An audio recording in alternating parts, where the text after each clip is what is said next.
양자 컴퓨팅에 대해 소개해드리겠습니다. 양자 컴퓨팅은 양자 얽힘, 중첩이라는 특성을 활용한 컴퓨터이며 양자역학을 기반으로 합니다. 그렇다면 도대체 양자 얽힘, 중첩, 양자역학은 무엇일까요? 예를 들어 설명하자면 빨간색 구슬과 파란색 구슬을 두 손에 넣고 섞어줍니다. 이때 한 손을 펼쳐 구슬을 확인했을 때 파란색 구슬이 나왔다고 가정합시다. 상식적으로 우리가 생각했을 때 원래 이쪽 손에 파란색 구슬이 있었으니까 당연히 손을 펼쳤을 때 파란색 구슬이 있을 거라고 생각할 것입니다. 하지만 양자역학으로 설명하면 한쪽 손에는 애초에 파란색 구슬이 있었던 것이 아니라 파란색일 수도 빨간색일 수도 있는 중첩 상태의 구슬이 있었다는 것입니다. 한쪽 손을 펼쳐 구슬을 확인함과 동시에 다른 쪽 손은 빨간색 구슬로 결정되는 것이죠. 즉, 확인하는 행위를 통해 구슬이 어느 손에 위치할지 정해지는 것입니다. 상식적으로 이해하기 힘든 그런 양자역학입니다.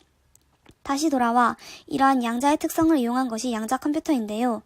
우리가 현재 사용하는 기존 컴퓨터는 정보를 0과 1로 비트의 단위로 저장합니다.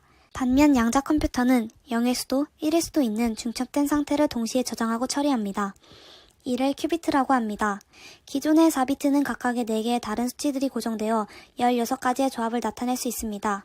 그러나 중첩 상태의 큐비트에서는 16가지 조합들을 동시에 나타낼 수 있게 됩니다. 이렇게 되면 양자 컴퓨터는 기존 컴퓨터보다 속도가 굉장히 빨라지는데 어느 정도인가 하면 약 1억 배 정도 빠르다고 합니다. 기존의 컴퓨터에서 1억 초가 걸리는 처리를 양자 컴퓨터에서는 단 1초 만에 해낸다는 말입니다. 여기서 1억 초는 약 3년 2개월로 굉장히 긴 시간입니다. 그만큼 양자 컴퓨터의 속도는 어마무시하게 빠릅니다. 따라서 속도가 중요하고 많은 계산력이 필요한 신약 개발, 기존의 컴퓨터로 정확도가 부족한 기상 예측에도 사용될 것입니다. 또한 암호 해독, 분자 구조 해석 등에서도 활용될 것입니다.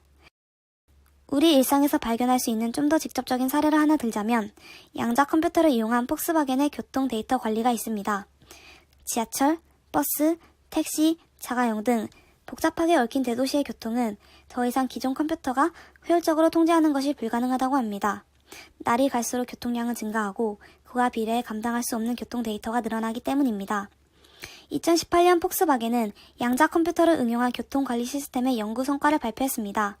속도가 빠른 양자 컴퓨터를 사용한다면 효율적인 배차 관리가 가능하고 이용자 대기 시간도 최소화할 수 있습니다.